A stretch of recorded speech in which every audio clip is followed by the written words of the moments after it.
우리가 함께 읽은 오늘 본문은 우리가 익히 잘 아는, 너무나 잘 아는 말씀입니다.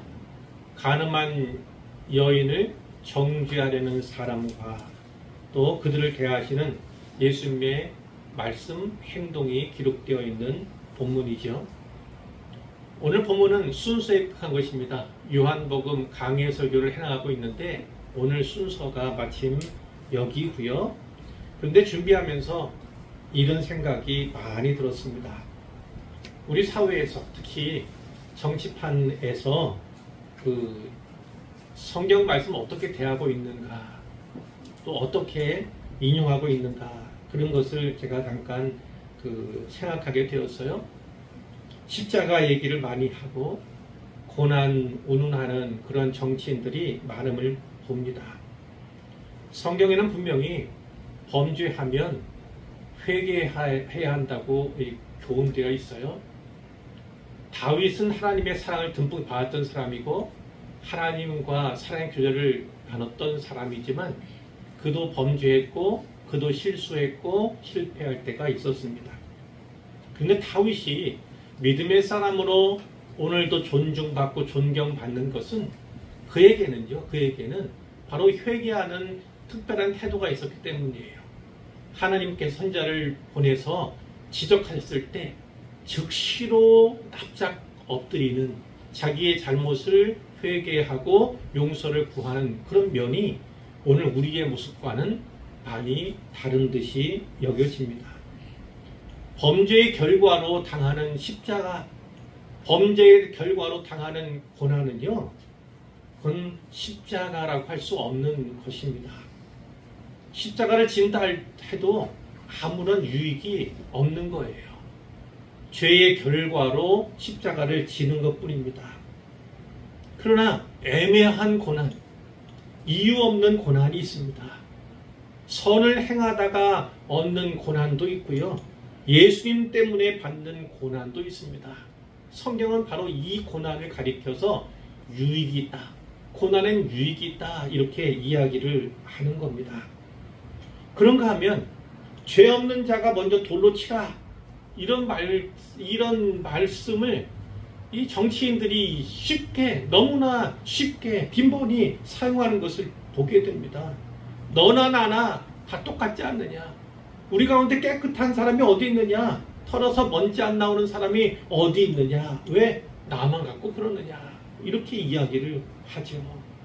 제발 성경적이지도 않고 전혀 믿음의 고백도 없는 성경 인용은 자제했으면 좋겠다. 이런 여야를 떠나서 이러한 행태는 진짜 하지 않았으면 좋겠다, 이런 바람이 있고요. 이렇게 하는 건 하나님을 만홀히 여기는 것에 지나지 않는 것입니다. 우리도 역시나 하나님 말씀을 정확하고 분명하게 알아야 합니다. 그리고 인용하더라도 사용하더라도 믿음 가운데서 하나님의 영광을 구하는 가운데서 사용해야 될 줄로 믿습니다. 이제 본문 속으로 들어가 볼 텐데요. 오늘 본문은 크게 세 부분으로 나누어 살펴볼 수가 있어요. 첫 번째 부분은 7장 53절부터 8장 6절의 앞부분까지입니다. 여기에는 무슨 내용이 있냐면 위선의 가면을 쓴 채 정죄의 돌을 든 자들에 대해서 말씀하고 있어요. 자, 먼저 오늘 이야기의 배경을 보겠는데 그것이 바로 53절부터 나와 있습니다. 다 각각 집으로 돌아가고 그 전에 어떤 일이 있었는지를 보셔야죠. 예수님께서 조금 늦게, 초막절 명절이지만 조금 늦게 홀로 올라오셨습니다. 그런데도 불구하고 성전을 찾으셨고 거기서 가르치셨다는 것을 우리가 살핀 바가 있어요. 그들 가운데, 많은 무리들 가운데 다양한 반응이 나타났습니다. 그 가운데는 예수님을 믿는 사람들이 있어요. 그가 그리스도가 아닌가 이렇게 보는 사람들도 있었어요. 그러나 많은 사람들은 그렇지 않았습니다. 특히 종교 지도자들은 그를 잡아 죽이려고 했고요. 또 그것에 동조하는 사람들, 이런 사람들이 많았어요. 그러니까 지금 이 초막절 어간에 이 예루살렘은요, 예수님께는 위험한 시간이었다. 물론 하나님의 때가 아니고서는 예수님께서 해를 당하지 않으시겠지만, 예수님도 그것을 아셨지만 어찌 되었든 예수님께는 위험한 시간들이었다는 것입니다. 자, 밤이 되니까 각각 집으로 돌아갔어요. 예수님은 감람산으로 가셨는데 아침에 다시 예루살렘으로 돌아오셨고 성전에 들어오셨다는 것입니다. 그런데 예수님을 보자 백성들이 다 또 모여들기 시작했어요. 예수님께서는 지난번과 같이 앉으신 채로 그들을 가르치셨습니다. 자, 가르치고 계신 그 장면을 생각해 보세요. 아, 예수님이 계셨을 거고 그들 예수님을 둘러 앉았든지 아니면 그 앞에 많은 무리들이 앉아 있었을 것으로 생각을 할 수가 있습니다. 근데 그때 누가 나타났느냐? 서기관들과 바리새인들. 서기관들과 바리새인들. 이 바리새인들은 율법의 열심을 가진 자 아닙니까? 나름 하나님 위해서 하나님 영광을 위해서 열심을 낸다고 스스로 자부하는 사람들이 이 사람들 아닙니까? 서기관들은 쉽게 말하면 율법을 연구하고 율법을 성경을 필사하는 그런 일에 종사하던 사람들이 바로 이 서기관들이에요. 그런데 이 사람들이 한 여인을 데리고 온 것입니다. 그들의 말에 의하면 음행 중에 잡힌 여자예요. 음행을 범하고 있는데 그때 잡힌 여자를 끌고 온 것입니다. 그리고 이 가운데 세웠다. 성경이 이렇게 말씀을 하고 있어요. 그러면서 예수님께 이렇게 말합니다. 선생이여, 이 여자가 간음하다가 현장에서 잡혔습니다. 모세는 율법에 말하기를 이러한 여자를 돌로 치라 이렇게 명하였는데 선생은 어떻게 하겠습니까? 어떻게 말하겠습니까? 이렇게 얘기를 한 것입니다. 율법을 근거로 돌로 쳐야 하지 않습니까? 이렇게 물었다는 것입니다. 이들이 바라던 예수님의 반응이 무엇일까? 곰곰이 생각해 보면 아마도 예수님께서 죄인을 품는 그런 속성이 있었기 때문에 그런 모습을 보여주셨기 때문에 간음한 여인을 돌로 치려는 이 행위를 막으실 거다. 이들은 이렇게 생각했던 것 같아요. 그럼 어떻게 됩니까? 모세의 율법에 반하는 거죠. 율법의 반대자가 된 것입니다. 바로 그것으로 말미암아 예수님을 엮으려고 고발하려고 이렇게 했던 것으로 짐작을 할 수가 있어요. 이들이 근거로 내세우는 율법은 두 가지 찾아볼 수 있어요. 레위기 20장 10절입니다. 잘 들어보세요. 누구든지 남의 아내와 간음하는 자, 곧 그의 이웃의 아내와 간음하는 자는 그 간부와 음부를 반드시 죽일지니라. 이런 말씀이 있고요. 또 신명기 22장 22절에 보면 어떤 남자가 유부녀와 동침한 것이 드러나거든 그 동침한 남자와 그 여자를 둘 다 죽여 이스라엘 중에 악을 제할지니라. 이런 말씀도 있습니다. 자, 잘 들으셨다시피 모세의 율법은요, 간음했다, 현장에 붙잡혔다 그러면 간부와 음부, 남자와 여자 모두를 벌해야 한다 이렇게 말씀하고 있는 것입니다. 그런데 이 자리에 간부는, 간음한 남자는 없어요. 간음한 여자만 데리고 온 것입니다. 정작 율법을 자의적으로 해석하는 거죠. 율법을 왜곡한 것이 바로 그들입니다. 여자만을 붙잡아 온 거예요. 여자만을 붙잡아 왔어요. 뿐만 아니라 예수님이 가르치고 있는 그 한가운데 그 여인을 세우고서, 그러니까 아무리 음행했다 한들 그도 역시 인격체이고 사람인데, 그런데 마치 도구와 같이 그렇게 그 망신을 줄 뿐만 아니라 이제 그를 해할 그런 생각을 갖고 있는 것이지요. 그러니까 율법의 본질인 공의, 율법의 본질인 사랑과 자비 이런 것은 안중에도 없고 오히려 편파적으로 위법적으로 율법을 적용하고 있다. 그들의 불법성을 우리가 여실히 볼 수가 있다는 것입니다. 돌로 친다는 건 어떤 겁니까? 결국 율법적 정죄를 상징하고 있다. 이렇게 볼 수가 있는 거예요. 자, 6절 앞부분에 보니까 성경이 분명히 말씀합니다. 그들이 이렇게 말하면 고발할 조건을 얻고자 하여 예수를 시험함이라라. 누구를 고발한다는 거예요? 여인을 고발하는 듯 보이지만, 아니 여인도 고발하고 있지만 그들이 원하는 것은, 정작 바라는 것은 예수님을 고발할 조건을 얻고자 했다는 거예요. 결국 예수님을 시험하고 있다고 이렇게 사도 요한이 기록하는 거예요. 표면적으로 봐서는 율법을 지키려는 열심, 율법에 대한 열심처럼 보이지만 실제는 예수님을 시험하고 예수님을 고발하려는 그러한 술수였다는 것이 바로 성경의 말씀이에요. 이제 두 번째 부분입니다. 이제 8장 6절 뒷부분부터 9절까지의 말씀이 되겠는데, 여기에는 어떤 게 나타나냐면 예수님의 침묵과 한마디 말씀, 예수님의 침묵과 한마디 말씀이 여기에 나타나 있는 것이죠.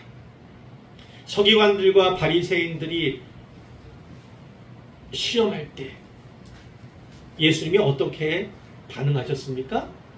6절 뒷부분에 보시면 예수께서 몸을 굽히사 손가락으로 땅에 쓰셨다. 몸을 굽혀서 손가락으로 땅에 쓰셨다는 거예요. 이 상황을 한번 그려보시기를 바랍니다. 여인은 무리의 한가운데 서 있으면서 온갖 부끄러움과 돌에 맞아 죽을 것 같은, 곧 죽을 것 같은 공포 가운데 서 있어요. 그리고 사람들은 정죄의 눈빛으로 그를 둘러싸고 있습니다. 그 가운데서 예수님은 침묵하면서 땅에 무언가를 쓰고 계십니다.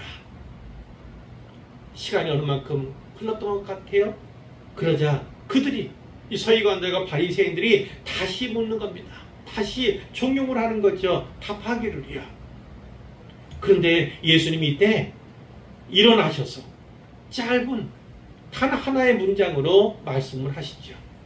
너희 중에 죄 없는 자가 먼저 돌로 치라. 너희 중에 죄 없는 자가 먼저 돌로 치라. 이렇게 말씀을 해요. 그리고는 또 어떻게 하십니까? 다시 앉으셨어요. 몸을 굽히셨어요. 손가락으로 땅에 무언가를 또 쓰셨습니다. 그런데 놀랍고 충격적인 결과가 나타났습니다. 9절에 보니까 그들이 이 말씀을 듣고 양심의 가책을 느꼈다. 양심의 가책을 느꼈다. 자, 예수님께 하신 짧은 말씀이에요.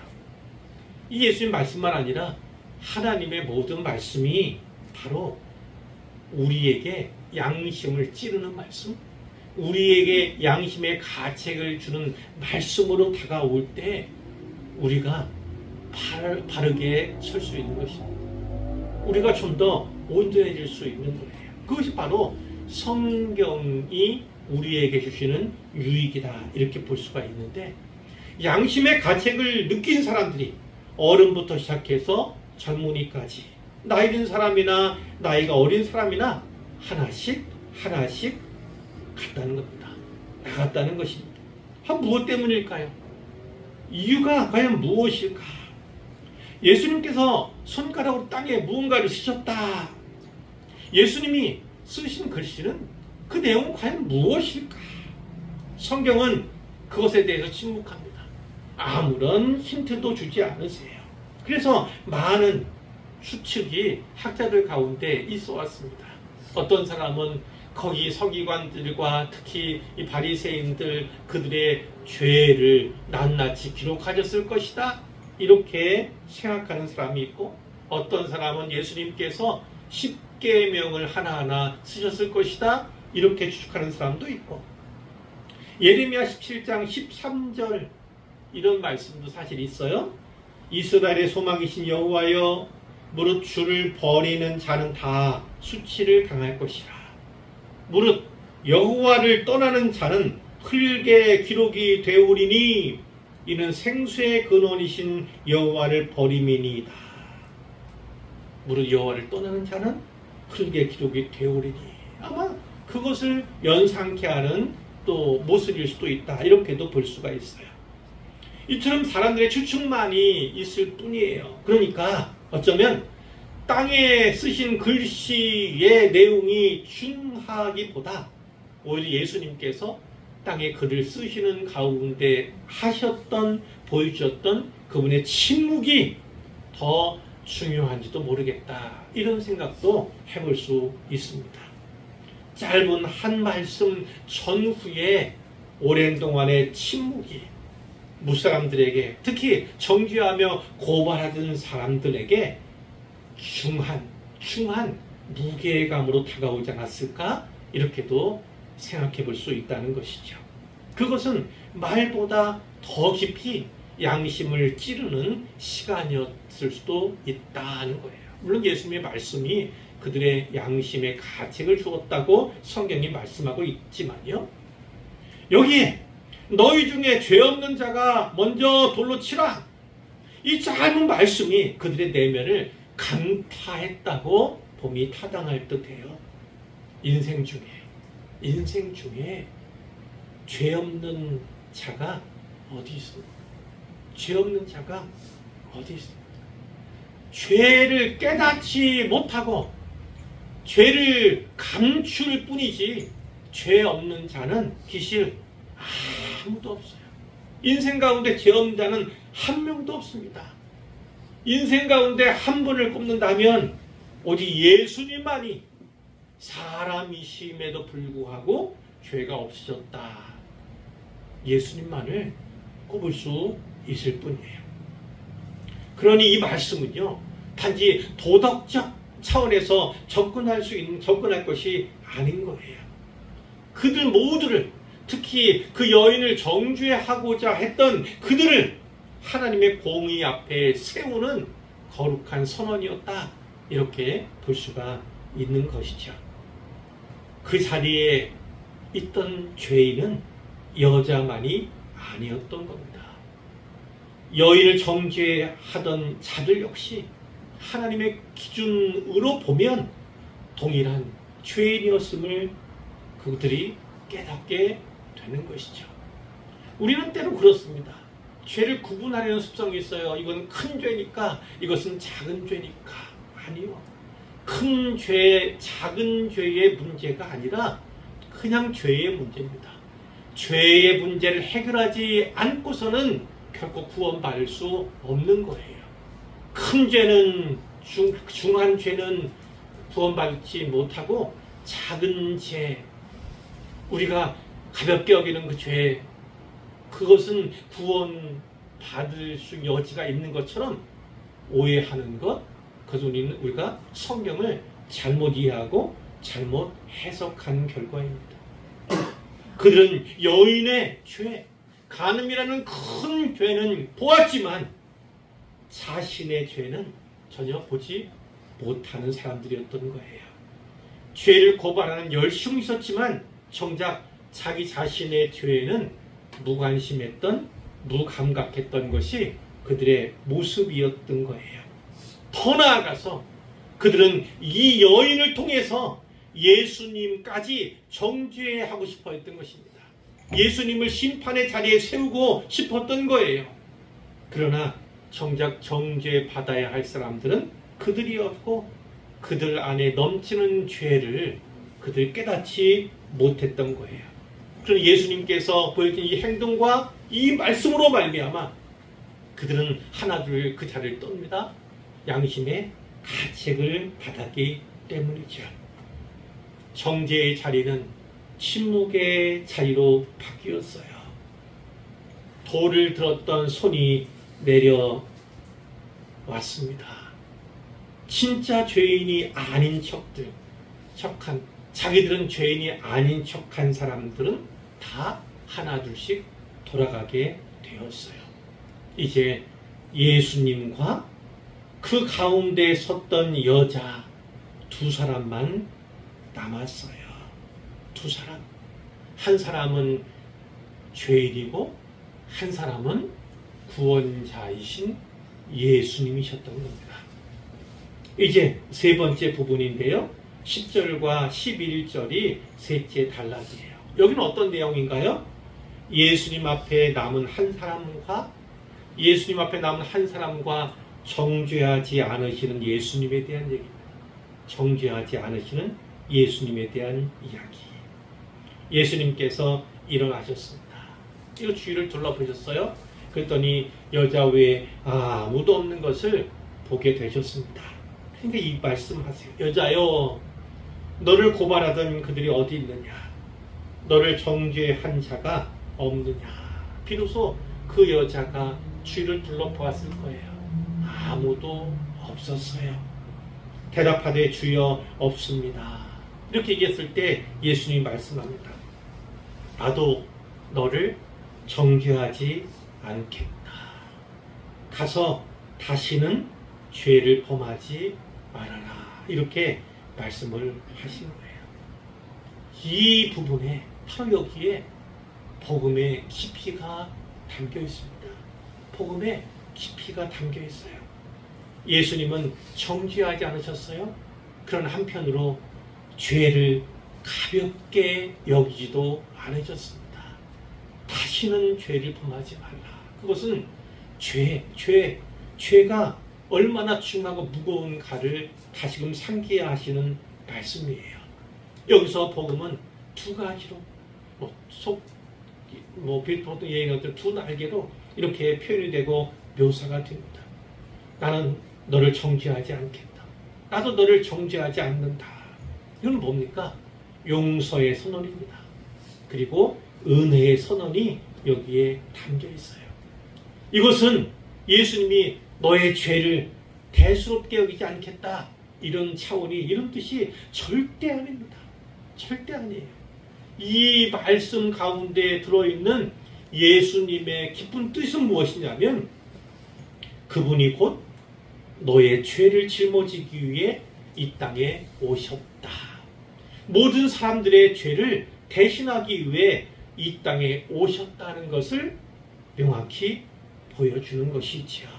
자기 자신이 너를 위해서 그리고 모든 사람들의 죄의 값을 대속하실, 대신 지불하실 것을 전제로 이 말씀을 하셨다고 볼 수가 있는 거예요. 두 번째는 어떤 말씀이었어요? 다시는 죄를 범하지 말라. 다시는 죄를 범하지 말라. 죄가 얼마나 중한 것인지 죄에 대해서 분명한 뜻을 밝히 말씀해 주시는 거예요. 뿐만 아니라 거룩한 삶으로 그 여인을, 음행한 여인을 초청하고 계신다는 것을 보게 되는 거죠. 복음은 단지 죄를 용서하는 데 그치는 것이 아닙니다. 죄로부터 자유케 하고 죄에서 해방된 삶을 살아가도록 초청하는 것, 그것이 복음의 권능인 줄로 믿으시기를 바랍니다. 하나님의 은혜는요, 값싼 면죄부가 아닙니다. 값싼 면죄부가 절대 아니에요. 죄로부터 죄에게 단절하라는 분명한 명령과 요청이 있어요. 그런 가운데서도 죄인을 새로운 생명으로, 새 생명으로 인도하시는 능력이 복음 중에 있는 줄로 믿으시기를 바랍니다. 그래서 복음을 듣고 변화된 사람은 새 사람이 될 수 있는 거예요. 과거에는 비록 죄인이었지만 어떤 사람은 세상적인 가치와 법의 기준으로도 중죄인에 속했지만 복음을 듣고 예수 그리스도를 영접하고 변화된 삶을 삶으로 말미암아 새로운 인생을 살아가게 되는 것. 그것을 우리가 종종 보게도 듣게도 되는 것입니다. 자, 이제 말씀을 맺으려고 해요. 결론이에요. 오늘 본문에 보면 예수님은 정죄하고자 했던 자들에게는, 아니 그들만 아니었을 거예요. 큰 무리의 가르침을 받고 있었잖아요. 그들 가운데 이들이 들어온 것이니까 그 둘러 가르침을 받고 있던 모든 사람들에게도 마찬가지로 양심의 가책을 주셨다 이렇게 볼 수가 있어요. 그럼 이 여인에게 돌에 맞아 죽을 처지에 있던 여인에게는 무엇을 주셨습니까? 바로 속죄의 은혜를 주신 것입니다. 누군가에게는 양심의 가책을, 누군가에게는 속죄의 은혜를 베풀어 주셨다 이렇게 볼 수가 있는 거예요. 거기 있던 많은 사람들이 은행이라고 하는 간음이라고 하는 밝히 드러난 그 죄에 집중했지만 예수님은 오히려 그 여인의 죄보다는 그 죄 많은 깊은 죄를 범한 그 여인보다는 둘러서 있던 정죄하고자 했던 정죄에 동조하고자 했던 모든 사람들의 내면의 죄를 지적하셨다 이렇게 볼 수가 있어요. 서기관들과 바리새인들은 여인의 간음죄를 드러내렸지만 예수님께서는 그들의 위선과 그들의 허위를 드러내셨다 이렇게 우리는 설명할 수가 있는 거예요. 이 부분이 주시는, 이 말씀이 주시는 메시지는 분명합니다. 확실합니다. 예수님의 행동은 단순한 자비의 행위가 아니었습니다. 율법을 완성하고 복음이 무엇인가, 복음의 본질을 밝히 보여주는 대목이었던 것입니다. 손가락으로 땅에 무언가를 쓰셨어요. 그 가운데 예수님께서는 침묵하셨어요. 침묵 중에 하신 행동이었습니다. 그럼 무슨 뜻일까요? 율법을 시험과 어떤 논쟁의 도구로 삼는 이들을 향해서 예수님께서는 침묵으로써 그들과 분리하고자 하셨다는 거예요. 그들의 뜻에 동조하고자 하지 않으셨다는 것입니다. 예수님께서 무언가 쓰셨어요, 땅에. 성경에 기록하기를 하나님께서 직접 친히 무언가를 쓰신 것은 몇 번 없습니다. 그 중 하나가 바로 모세오경에 나오는 바로 십계명의 돌판에 친히 새겨주신 그 말씀인 거예요. 그 사람이 친히 쓰여져요. 또 어디에도 나옵니까? 다니엘서에도 하나님께서 심판의 메시지를 친히 써주신 내용이 나와 있습니다. 그러나 오늘 본문에는 그 내용은 나오지 않아요. 다만 예수님께서 친히 땅에 무언가 글을 쓰셨다는 것을 말씀하고 있는 거죠. 우리는 여기서 붙잡을 것이 있어요. 중요하게 여겨야 될 것이 있습니다. 바로 돌판에 계명을 기록하셨던 그 하나님께서, 그분의 아들이신 예수님께서 바로 그 율법, 새 계명을 주시면서 율법을 완성하는 자로 여기에 오셨다. 율법을 완성하는 자로서 상징적인 행동을 보여주셨다라고 우리는 받을 수 있다는 거예요. 또 하나 첨언한다면 이런 겁니다. 예수님께서는 이 여인에게 다시는 죄를 범하지 말라 이렇게 명령을 하셨어요. 간곡히 부탁을 하셨습니다. 죄에 대한 진정한 해결은요, 율법을 상징하는 돌, 율법의 징계를 상징하는 그 돌이 아니라 십자가의 피로 이루어진다는 것을 예수님께서 선언하고 계신다 이렇게 볼 수가 있는 거예요. 자기 자신이 유월절 어린 양으로서 이 땅에 오셨고, 그리고 앞으로 자신이 어린 양으로서 대신 죽으시겠다는 그 뜻을 보여주시는 것이고요. 다시는 죄를 범치 말고 자신의 사랑 안에, 예수 그리스도의 사랑 안에 거하라는 당부의 말씀이기도 하죠. 율법으로는 죄를 깨달을 수 있습니다. 율법도 선하고 복음도 선해요. 하나님이 주신 것이니까. 그러나 율법은 죄를 깨닫게 할 수는 있으나 죄를 없애주지는 못합니다. 율법으로는 죄를 심판할 수는 있지만 결코 사람을 구원해 주지는 못합니다. 그러니까 예수님께서 다시는 죄를 범하지 말라. 죄의 문제, 죄를 범함으로 말미암아 그 죄에 얽히지 말라. 얽매이지 말라. 이렇게 말씀하신 거죠. 이와 같은 관점에서 보면 우리는 이 말씀이 누구에게 주시는 말씀인가를 살필 수 있어요. 물론 당연히 우리에게 주시는 말씀이죠. 그러나 거기에 모인 사람들 가운데 첫 번째는 우리가 누구를 향해서 돌을 들고 있는가 돌아보라는 말씀으로 받을 수 있습니다. 우리는 이 바리새인이나 서기관들처럼 우리의 내면, 우리가 쉽게 수시로 범하는 죄에는 민감하지 못한, 무감각하면서도 불구하고 다른 사람의 죄에 대해서는요, 쉽게 잣대를 들이미는 경향이 있습니다. 예수 믿는다 하면서 그 하나님의 말씀을 잣대로 내미는 사람들이 종종 있어요. 그런 신자들이 종종 있습니다. 모두에 말씀드렸던 것처럼 십자가와 고난에 대한 것이라든지 죄 없는 자가 먼저 돌로 치라는 것을 편의주의적으로 예수님을 믿지도 않으면서 혹은 그와 같은 믿음을 갖고 있지도 않으면서 쉽게 한다든지 이런 사례도 있지만 우리는 우리 자신을 먼저 돌아보아야 합니다. 하나님께서 우리에게 무엇을 말씀하시는지 쉽게 율법의 돌을 움켜쥐고 기회가 되면 던지려고 하는 그런 모습으로 살아가는 우리는 아닌지 먼저 보아야 합니다. 다음으로 보면 우리가 이 여인의 입장 가운데 있음을 우리는 깨달아야 합니다. 우리 모두가 바로 이 여인과 같은 죄인이고 죄인이었음을 우리는 잘 알지 않습니까? 군중으로부터 무리로부터 돌팔매질을 당해서 아니 십자가에 매달려 죽어도 시원찮을 것이 바로 우리였습니다. 과거에 우리였다는 것입니다.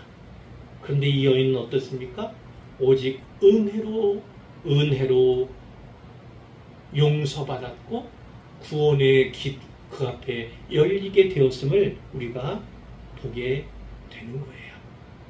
가늠한 여인을 용서한 이야기에서 끝나는 것이 아니라 바로 우리도 이 가늠한 여인과 같은 죄인이었는데 예수님의 하나님의 은혜로 말미암아서 삶을 영위하고 있다.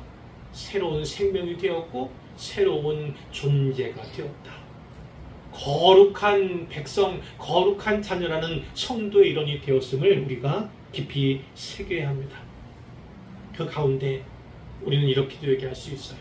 하나님과 1대1의 대면 시간이 필요하다는 것입니다. 모두가 다 떠나갔어요.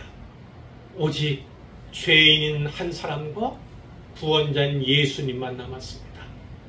바로 우리에게도 이와 같은 시간이 필요하다는 겁니다. 하나님을, 예수님을 대면하는 시간이 필요하다는 것입니다. 그래서 인격적으로 그분을 만나는 것, 그분께서 나에게 명령하신 바가 무엇인가를 늘, 원하시는 바가 무엇인가를 늘 기억하며 상기해야 한다는 것입니다. 예수님 말씀하셨어요. 다시는 죄를 범하지 말라. 예수님께서 우리에게 하시는 말씀으로 받으시기를 바라요.